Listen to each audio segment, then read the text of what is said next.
I was reading an article the other day about how to become a millionaire and millionaire habits. And so, as you guys might know, that my husband and I were working on becoming millionaires, and we have a really great amount of net worth right now.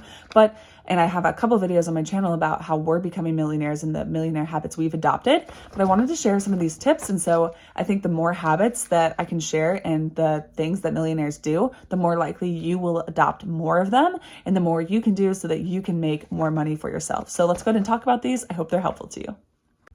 All right, so the first thing is that millionaires take their time. And so typically it takes time to build wealth. It takes time to make your money work for you. It takes time to climb that corporate ladder. And there are 4 different types of people who become entrepreneurs, and typically the 4 categories. And so it can be people who are saver investors.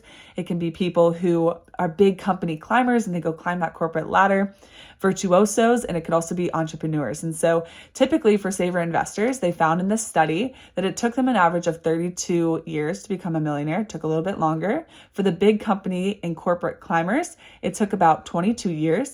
For virtuosos, it took 21 years. And then for entrepreneurs, it typically took 12. And so you can see that for entrepreneurs and people starting their own business, there's more upside. They can make as much money as they want technically if they're willing to learn or get in the right sector or have the right product, etc. But there's a way to make $1 million.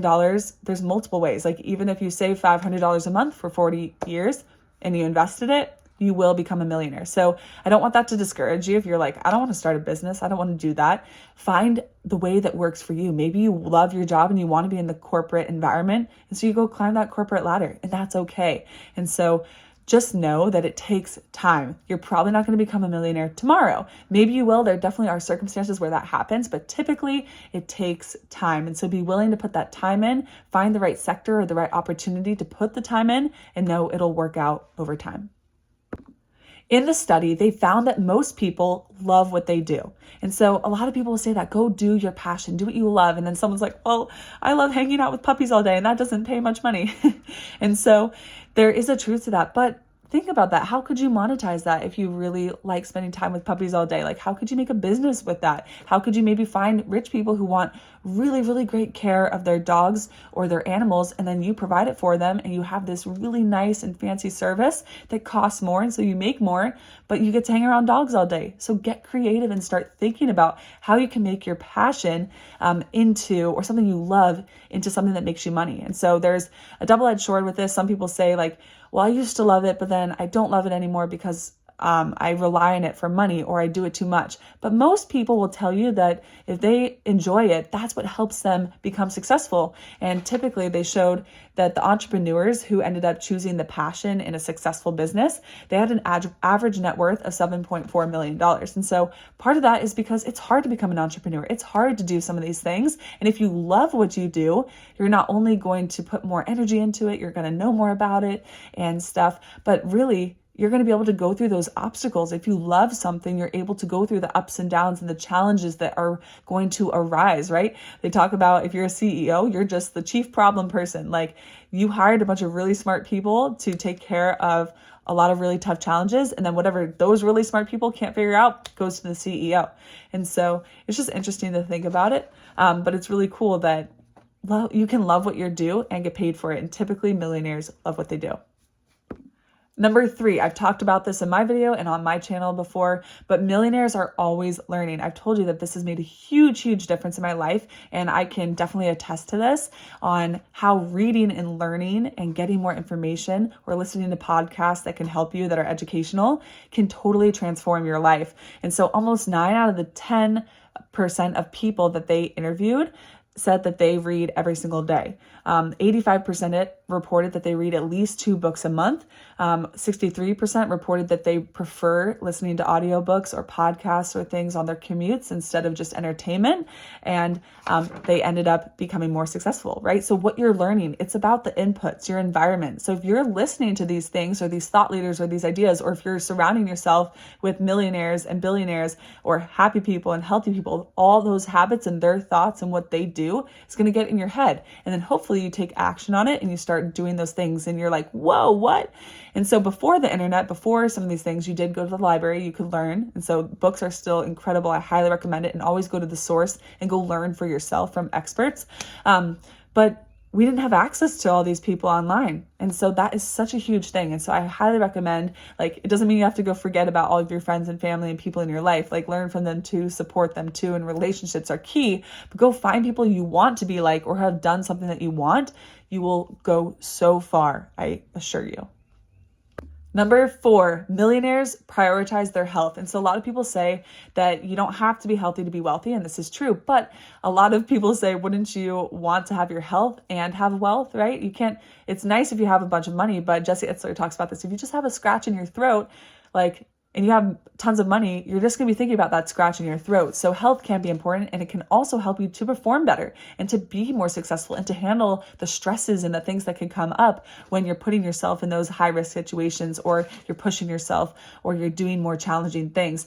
And so more than half of the participants in the study, about 63%, did sports in high school and continued on after high school.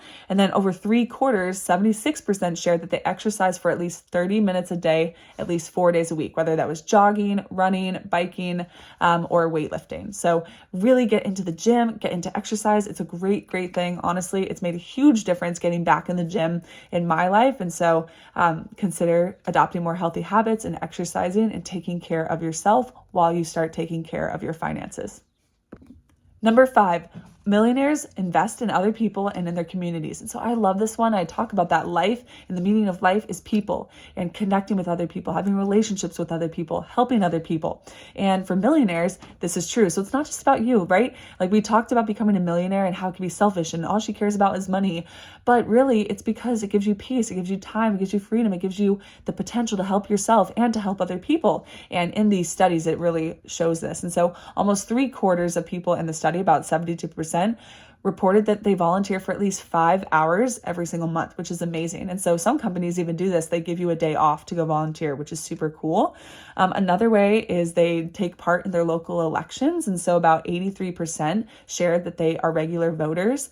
And Cody Sanchez talked about this the other day too, that maybe you don't have as much of an impact with the highest level of government, but go to your local government. There's a lot of opportunities to make changes there. And then 73% wanted to pay it forward and be mentors. And so they were willing to help people who wanted to learn, who wanted to listen. And so really think about that. Like, a lot of people might not even put themselves out there or in situations to get lucky or to learn, or you might feel bad. I know I was talking to someone the other day who's an expert and has built businesses for themselves, is a real estate investor, and just is super awesome and has tons of knowledge. And I felt kind of bad, picking their brain a little bit, but it's honestly, a lot of them love that. And we're building connections. And then I had something that could help them too.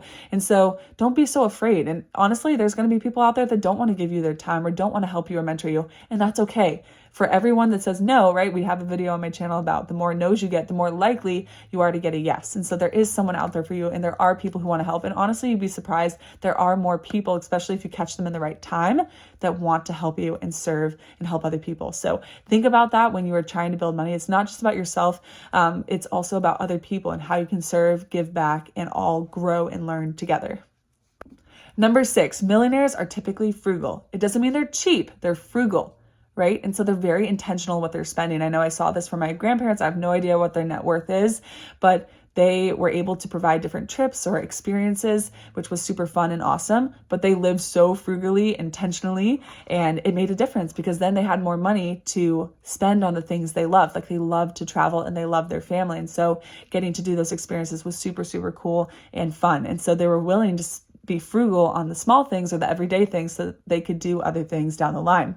And so typically this is so true. They're modest. Their homes are typically modest. 56% own their homes for at least 20 years, and over half buy used cars. And so we talk about that. It doesn't mean you have to go buy a clunker car, but having a car that's 3 to 5 years old is typically a great way to go. That still looks like a nice new car, but then all the depreciation, it can depreciate 50-60% in 5-6 years. And so get that depreciation out of the way, still find a low mileage car, and then go drive it for a long period of time. Same thing with the house. If you stay in the same place, typically you're more likely to pay a lower price and pay less over time. That could be a great option for you. And then nearly 96% said that they spent less than $6,000 a year on vacations. You might think, oh, they're a millionaire, they're going to go do all these fancy vacations. Not necessarily. And so even though I talked about my grandparents who like to travel, they, I'm sure, kept some of their travels to a good price. So definitely something to look into and to be more frugal. It doesn't mean you have to be cheap. I was thinking of doing a video on like cheap versus frugal, so that we can really define those lines. But it's important to be frugal and intentional with how you spend your money. Number 7, millionaires are intentional and organized. I love to hear this because I love to be intentional and to plan ahead. So I was like, yes, woohoo. So go through this list. Like, do you have some of these things? I just take a little check or put a box where you're like, I want to add this to my life. And so it's super cool. They actually reported that, once their day starts, they have a to-do list. And so 81% have a to-do list. They're planned and they have things to get done. You actually give yourself dopamine when you check things off, which is kind of cool. And it helps you be intentional. Like, what are your goals? Make sure you have a plan and you have habits and you have a schedule to get all those things done. If you want to go get stronger and healthier, then hopefully you have time at the gym and you're lifting weights and you have a specific time in your calendar. And it's funny because from this study, over 25% actually had a to-don't list. So make sure they say no. And so a lot of people talk about this and building success. Some people say when you're first starting out and to build connections and stuff, you just have to say yes, say yes, say yes. But especially if you start having a family or things of that nature, you really have to say no to a lot. And saying no is actually a yes, and saying yes is a no, because you're saying yes to what you actually want and your main focus and your goals and your dreams. Number 8, millionaires build strong teams. They build strong people around them, and they have more people who are high achievers, who are high performers, who are organized, intentional, who are educated, who want to learn, who want to grow, and who want to be better. And so surround yourself with people. It's about having people who know what they're doing and that can help you to achieve what you want. Like if you did a group project and you have these really smart people, right? You're probably going to do a lot better and do a lot more. And so that is really, really important. But you're also going to be higher. Like if people are eating healthier, if they're eating salads and stuff around you, you're like, ooh, I should probably get a salad. But if you're eating around other people who aren't doing that type of thing, then you might not care as much. And so be around people who are working hard, going to the gym and doing the things that you want to do, or that also know more than you, so that you can rise higher as well. And you can all lift each other up.